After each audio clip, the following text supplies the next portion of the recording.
बच्चों, class 11 Hindi elective का आप लोगों ने अर्धवार्षिक हिस्से 1 का परीक्षा दे दिया है। आप लोगों ने कितना सही किया, इस वीडियो से आंसर मिलान कर लीजिए। फाइनल एग्जाम के लिए इससे बहुत सारे क्वेश्चन आपके आ सकते हैं, क्योंकि यह जैक द्वारा लिया गया एग्जाम है और फाइनल एग्जाम में भी जैक ही आपका बोर्ड परीक्षा लेगा। देर न करते हुए आपसे रिक्वेस्ट है कि चैनल पर पहली बार है तो जरूर सब्सक्राइब कर ले। तो चलिए हम लोग आज कुछ नया सीखते हैं। सबसे पहले आपको निम्नलिखित गद्यांश को ध्यानपूर्वक पढ़कर प्रश्न संख्या 1 से 5 तक के लिए सही विकल्प का चयन करें। क्वेश्चन आया था तो ये आप लोगों ने पढ़ लिया होगा। फिर हम लोग क्वेश्चन पे चलते हैं। समय किसकी प्रतीक्षा करता है? तो समय जो है वो किसकी प्रतीक्षा करता है? तो किसी की नहीं। समय किसी के लिए रुकता नहीं है, समय चलता रहता है अपना, इसलिए यहाँ डी हो जाएगा, किसी की नहीं। कल की प्रतीक्षा कौन करते हैं? तो कल की प्रतीक्षा जो है वो आलसी और मूर्ख व्यक्ति लोग करते हैं, इसीलिए आपका करेक्ट आंसर सी हो जाएगा, ए और बी दोनों। मूर्ख शब्द का विलोम है। मूर्ख शब्द का विलोम क्या होगा? मूर्ख शब्द का उल्टा होगा बुद्धिमान। तो यहाँ तीसरा का सी हो जाएगा। समय मुट्ठी में बंद, खाली स्थान की तरह है। किस तरह है? अगर हम रेत को मुट्ठी में बांधेंगे तो क्या होगा? वो हाथ से निकल जाएगा। तो समय क्या है? मुट्ठी में बंद रेत की तरह है। तो यहाँ पर आपका डी आंसर हो जाएगा। पांचवा है आपका, समय की परवाह न करने वाले बाद में क्या करते हैं? तो बाद में बहुत पछताते हैं। पांचवा का बी हो जाएगा। छठा है, निम्नलिखित पद्यांश को पढ़कर प्रश्न संख्या 6 से 10 तक के लिए सही विकल्प का चयन करें। इसको आप लोगों ने पढ़ लिया होगा। सीधे क्वेश्चन पे चलते हैं। हकीकत में किस्मत किसे कहते हैं? तो हकीकत में जो किस्मत है वो मेहनत को कहते हैं। तो यहाँ पर छठा का आपका बी हो जाएगा। सातवां है, जो अपनी किस्मत रखते हैं उन्हें क्या कहते हैं? तो उन्हें साहसी कहते हैं। सच्ची खुशी का हकदार कौन है? तो सच्ची खुशी का हकदार आपका जिसने दुख को सुना, जिसने फूलों का दामन छोड़ा, जिसने कांटों की राह चुना, ये सभी क्या है? सच्ची खुशी के हकदार है। यहाँ पर सही आंसर डी हो जाएगा। आलसी व्यक्ति क्या करते हैं? तो आलसी व्यक्ति हमेशा ईश्वर से शिकायत ही करते रहते हैं। 9वां का सी हो जाएगा। 10वां आपका, हकदार का पर्यायवाची शब्द कौन सा है? तो हकदार का पर्यायवाची शब्द जो है वो हो जाएगा अधिकारी। 11 नंबर है, कक्षा में आपसी विचार विमर्श किस प्रकार का उदाहरण है? तो ये आपका समूह संचार का उदाहरण है। आलेख एक विधा है। क्या कौन सी विधा है? तो गद्य लेखन का विधा है। सुव्यवस्थित, सृजनात्मक और आत्मनिष्ठ लेखन को क्या कहते हैं? तो उसको हम लोग कहते हैं फीचर। अपने सगे संबंधियों, मित्रों, रिश्तेदारों आदि को लिखे जाने वाले पत्र क्या कहलाते हैं? तो वो कहलाते हैं आपका अनौपचारिक पत्र। सर्वप्रथम मुद्रण का प्रारंभ कहाँ हुआ था? मतलब सबसे पहले छापा खाना या छपाई कहाँ हुआ था? तो चीन में हुआ था। ये बहुत बार एग्जाम में आया है, बहुत इंपॉर्टेंट क्वेश्चन है फाइनल एग्जाम के लिए।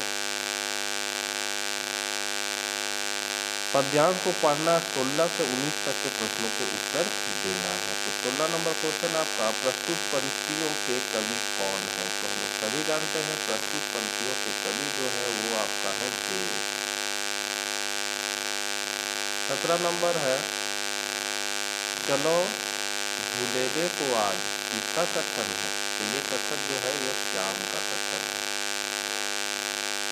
इन पंक्तियों में किस ऋतु का चित्रण है? तो इस पंक्तियों में वर्षा ऋतु का चित्रण है। झरी झरी में कौन सा अलंकार है? तो झरी झरी 2 बार आया है, तो इसमें आपका पुनरुक्ति प्रकाश अलंकार है। अरे इन दोहुन राह ना पाई में किन 2 धर्मों के लोगों का वर्णन है? तो ये आपका सही आंसर हो जाएगा हिंदू मुसलमान। कबीर ने बालम किसे कहा है? तो कबीर ने बालम परमात्मा को कहा है। कबीर किस काल के कवि हैं? तो कबीर जो है वो भक्ति काल के कवि है। गोपियों में कृष्ण के मिलने की आशा में पंचतत्वों में कौन सा तत्व बाकी रह गया है? तो वो रह गया है आकाश। दरबार सवैये में निम्न में कौन सा कथन नहीं है? यहाँ नहीं है पूछ रहा है, तो आपका सही आंसर हो जाएगा दरबार के लोग मेहनती थे। संध्या के बाद कविता में कवि के अनुसार आय व्यय का वितरण कैसे होना चाहिए? तो ये होना चाहिए आपका कर्म और गुण के आधार पर। निम्नलिखित गद्यांश को पढ़कर 26 से 29 के विकल्प चुनना है। तो इस गद्यांश को आपको देख लेना है। तो आप लोगों ने देख लिया है, सीधे हम लोग क्वेश्चन पे चलते हैं। प्रस्तुत पंक्तियां किस पाठ से ली गई है? तो ये जो लिया गया है वो लिया गया है दोपहर का भोजन से। प्रमोद कौन था? तो प्रमोद जो था वो था आपका छोटा बेटा। ओसारे शब्द का क्या अर्थ है? तो ओसारे का अर्थ होता है बरामदा।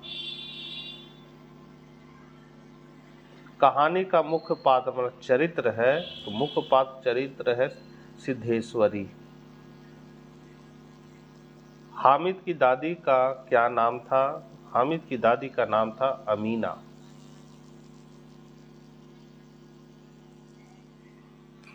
इकतीस नंबर है, नूरे को कौन सा खिलौना पसंद आया? तो नूरे को वकील का खिलौना पसंद आया।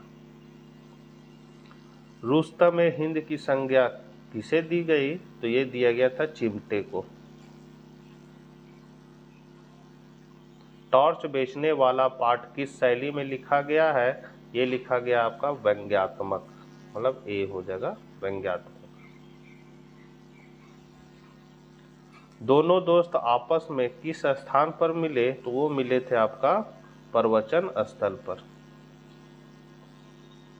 5 साल पहले दोस्तों के सामने सबसे बड़ा सवाल क्या था? तो सबसे बड़ा सवाल था आपका पैसा कैसे पैदा करें। सीने पर हाथ मारकर गूंगा क्या इशारा करता है? तो गूंगा जो इशारा करता है मैं मेहनती हूं। हुसैन की कहानी अपनी जवानी किस विधा की रचना है? तो ये आत्मकथा है। महमूद फिदा हुसैन।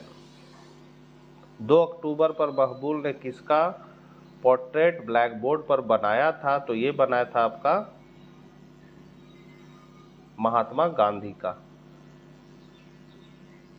आवारा मसीहा किसकी जीवनी है? तो आवारा मसीहा जो है वो शरद चंद्र की जीवनी है। और लास्ट आपका क्वेश्चन है बच्चों, शरद के अनेक शौक थे, उनमें सबसे प्रमुख था तितली उद्योग। तो आप लोगों ने 40 प्रश्नों के उत्तर देख लिए हैं। कॉपी में नोट कर ले, क्योंकि फाइनल एग्जाम के लिए भी यह महत्वपूर्ण है।